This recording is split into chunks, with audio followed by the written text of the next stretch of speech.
Hi friends, welcome back to my channel. ಇವತ್ತು ನಾನು ಕುಂದಾಪುರದಲ್ಲಿ ಮಾಡುವಂಥ ಕೊಚ್ಚಕ್ಕಿ ಗಂಜಿ ಮತ್ತು ಹುರುಳಿಕಾಳಿನ ಚಟ್ನಿ ಪುಡಿ ಮತ್ತು ಸೊಪ್ಪಿನ ಪಲ್ಯ ಮಾಡ್ತಾಯಿದ್ದೀನಿ. ಹೇಗೆ ಮಾಡೋದಂತ ನೋಡುವ. 2 ಲೋಟ ಆಗುವಷ್ಟು ನಾನಿಲ್ಲಿ ಕುಚ್ಚಲಕ್ಕಿ ತೊಗೊಂಡಿದ್ದೀನಿ. ಒಂದು 4-5 ಸಲ ನೀರಲ್ಲಿ ವಾಶ್ ಮಾಡಿ ಇಟ್ಕೊಂಡಿದ್ದೀನಿ. ಒಂದು ಅರ್ಧ ಗಂಟೆ ನೆನೆಸಿ ಇಟ್ಟಿದ್ದೀನಿ. ಇದು ಕುಕ್ಕರಿಗೆ ಹಾಕಿ 1/4 ಭಾಗ ಆಗುವಷ್ಟು ನಾನು ಇಲ್ಲಿ ನೀರು ಹಾಕಿದ್ದೀನಿ. ಫಸ್ಟ್ ಇದು 1 ವಿಸಿಲ್ ಬರಬೇಕಿದು. 1 ವಿಸಿಲ್ ಬಂದಾದಮೇಲೆ 10 ನಿಮಿಷ ಬಿಟ್ಟು ನೀರು ಕಡಿಮೆ ಅನಿಸಿದರೆ ಸ್ವಲ್ಪ ಹಾಕಬೇಕು. ಮತ್ತು 10 ನಿಮಿಷ ಬಿಟ್ಬಿಟ್ಟು 2 ವಿಸಿಲ್ ಕೂಗಿಸ್ಬೇಕು. ಆವಾಗ ಗಂಜಿ ರೆಡಿ ಆಗುತ್ತೆ. ನೋಡಿ, ಪರ್ಫೆಕ್ಟಾಗಿ ಬೆಂದಿರುತ್ತೆ. ಈ ಥರ ಆಗುತ್ತೆ ನೋಡಿ, ಸೂಪರಾಗಿರುತ್ತೆ ನೋಡಿ. ಗಂಜಿ ರೆಡಿಯಾಗಿದೆ. ಈಗ ನನಗೆ ಚಟ್ನಿ ಪುಡಿ ಮಾಡ್ತಾಯಿದ್ದೀನಿ. ಒಂದು 12 ಬ್ಯಾಡಗಿ ಮೆಣಸಿನ್ಕಾಯಿ ಹಾಕಿದ್ದೀನಿ, 3 ಗುಂಟೂರು ಮೆಣಸಿನ್ಕಾಯಿ ಹಾಕಿದ್ದೀನಿ. ಇದು ಡ್ರೈ ಆಗೋ ತನಕನೂ ನಾವು ಇಲ್ಲಿ ಫ್ರೈ ಮಾಡಬೇಕಿದು. ಇದಕ್ಕೆ ಅರ್ಧ ಒಣ ಕೊಬ್ಬರಿ ತೊಗೊಂಡಿದ್ದೀನಿ. ಇದನ್ನು ಸ್ವಲ್ಪ ಹೊತ್ತು ಫ್ರೈ ಮಾಡಬೇಕು. ಜಾಸ್ತಿ ಏನು ಫ್ರೈ ಮಾಡೋದು ಬೇಡ, ಸ್ವಲ್ಪ ಹೊತ್ತು ಮಾಡಿಕೊಂಡ್ರೆ ಸಾಕಿದು. ಇದು ಫ್ರೈ ಆಗಿದೆ.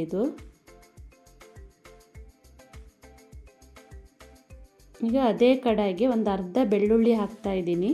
ಇದನ್ನೇ ಸ್ವಲ್ಪ ಫ್ರೈ ಮಾಡಿದರೆ ಸಾಕು.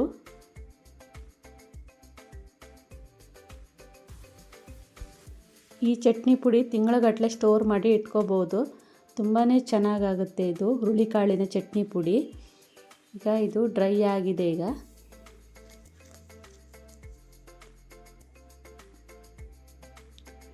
ಈಗ ಒಂದು ಅರ್ಧ ಕಪ್ ಆಗುವಷ್ಟು ಹುರುಳಿಕಾಳು ಹಾಕ್ತಾಯಿದ್ದೀನಿ.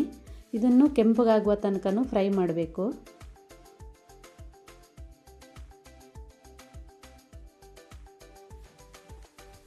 ಈಗ ಫ್ರೈ ಮಾಡ್ಕೊಂಡಾಗಿದೆ, ಕೆಂಪಗಾಗಿದೆ. ಇದು ತಣ್ಣಗಾಗಬೇಕು. ಈಗ ತಣ್ಣಗಾದ್ಮೇಲೆ ಒಂದು ಮಿಕ್ಸಿ ಜಾರಿಗೆಲ್ಲ ಹಾಕಿಬಿಟ್ಟು ಗ್ರೈಂಡ್ ಮಾಡ್ತೀನಿ. ಆದರೆ ಹುರುಳಿಕಾಳು ಇಲ್ಲಿ ಹಾಕ್ತಾ ಇಲ್ಲ.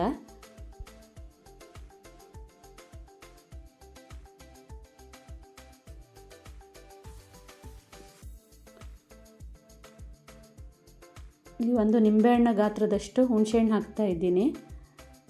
ಈಗ ನೈಸಾಗಿ ಪೌಡ್ರ್ ಮಾಡ್ಕೋಬೇಕಿದು. ಈಗ ನೈಸಾಗಿ ಪೌಡ್ರ್ ಮಾಡ್ಕೊಂಡಾಗಿದೆ. ಈಗ ಇದಕ್ಕೆ ರುಚಿಗೆ ತಕ್ಕಷ್ಟು ಉಪ್ಪು ಹಾಕ್ತಾಯಿದ್ದೀನಿ. ಈಗ ಹುರುಳಿಕಾಳು ಸೇರಿಸ್ತಾ ಇದ್ದೀನಿ. ಹುರುಳಿಕಾಳು ಒಂದು ಸಲ ಗರ್ರ ಅಂತ ಮಾಡಿದರೆ ಸಾಕು, ಜಾಸ್ತಿ ನೈಸಾಗಿ ರುಬ್ಬೋದು ಬೇಡ. ಈಗ ತಿನ್ನುವಾಗ ಅದು ಬಾಯಿಗೆ ಸಿಗಬೇಕು, ಆ ಥರ ಗ್ರೈಂಡ್ ಮಾಡಿಕೊಂಡ್ರೆ ಆಯಿತು. ಈಗ ಹುರುಳಿಕಾಳಿನ ಚಟ್ನಿ ಪುಡಿ ರೆಡಿಯಾಗಿದೆ ನೋಡಿ. ಗಂಜಿ ಜೊತೆ ಎಲ್ಲ ಸೂಪರಾಗಿರುತ್ತೆ. ಈಗ ತರಕಾರಿ ಎಲ್ಲ ಮಾಡಿದಾಗ ತುಂಬ ಚೆನ್ನಾಗಾಗುತ್ತೆ. ಸೈಡಲ್ಲಿ ಹಾಕ್ಕೊಂಡ್ರೆ ಚಟ್ನಿ ಪುಡಿ ಈ ಥರ ಚಟ್ನಿ ಪುಡಿ ನೀವು ಒಂದ್ಸಲ ಟ್ರೈ ಮಾಡಿ ನೋಡಿ. ಈಗ ಒಂದು ಕಡಾಯಿಗೆ 3-4 ಸ್ಪೂನ್ ಆಗುವಷ್ಟು ಆಯಿಲ್ ಹಾಕ್ತಾಯಿದ್ದೀನಿ. ಒಂದು ಅರ್ಧ ಸ್ಪೂನ್ ಆಗುವಷ್ಟು ಸಾಸಿವೆ ಹಾಕಿದ್ದೀನಿ. ಒಂದು 4-5 ಎಸಳು ಬೆಳ್ಳುಳ್ಳಿ ಮತ್ತು ಒಣಮೆಣಸಿನ್ಕಾಯಿ ಹಾಕಿ ಫ್ರೈ ಮಾಡ್ತಾಯಿದ್ದೀನಿ. ಒಂದು ಈರುಳ್ಳಿ ಹಾಕ್ತಾಯಿದ್ದೀನಿ. ಈಗ ಈರುಳ್ಳಿ ಸ್ವಲ್ಪ ಫ್ರೈ ಆದ ಮೇಲೆ ಸ್ವಲ್ಪ ಈಗ ಕರಿಬೇವು ಸೇರಿಸ್ತಾ ಇದ್ದೀನಿ.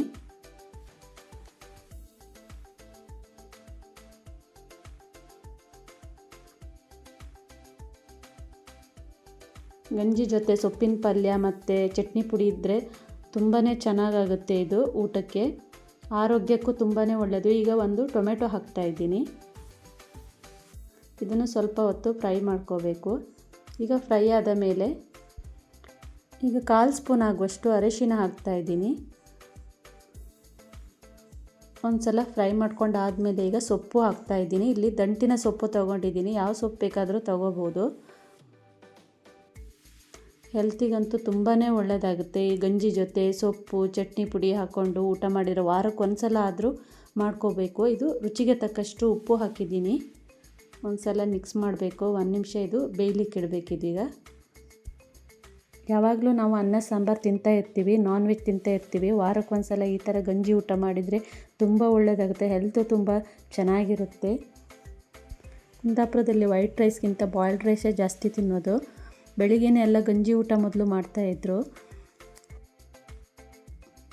ಈಗ ಬೆಂದಿದೆ ನೋಡಿ. ಮನೆಯಲ್ಲೇ ಮಾಡಿರುವಂತಹ ಪಲ್ಯದ ಪೌಡರ್ ಹಾಕ್ತಾಯಿದ್ದೀನಿ. ಒಂದು 3 ಸ್ಪೂನ್ ಆಗುವಷ್ಟು ಪಲ್ಯದ ಪೌಡರ್ ಹಾಕಿದ್ದೀನಿ. ಈಗ ಸ್ವಲ್ಪ ಕಾಯಿ ತುರಿ ಹಾಕ್ತಾಯಿದ್ದೀನಿ.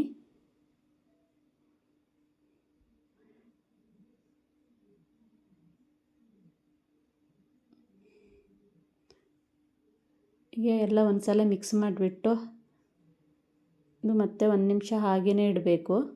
ಆವಾಗ ಪಲ್ಯ ರೆಡಿ ಆಗುತ್ತೆ. ಈಗ ನಾನೀಗ ಮುಚ್ಚಿಡ್ತಾ ಇದ್ದೀನಿ. ಈ ಪಲ್ಯ ಮತ್ತು ಚಟ್ನಿ ಪುಡಿ ತಿಳಿಸಾರು ಮಾಡಿದಾಗ ಗಂಜಿ ಮಾಡಿದಾಗ ತುಂಬ ಚೆನ್ನಾಗಾಗುತ್ತೆ. ಇವತ್ತಿನ ಗಂಜಿ ಊಟದ ರೆಸಿಪಿ ಇಷ್ಟವಾದರೆ ಲೈಕ್ ಮಾಡಿ, ಸಬ್ಸ್ಕ್ರೈಬ್ ಮಾಡಿ, ಫ್ಯಾಮಿಲಿ ಫ್ರೆಂಡ್ ಜೊತೆ ಶೇರ್ ಮಾಡಿ. Thank you for watching.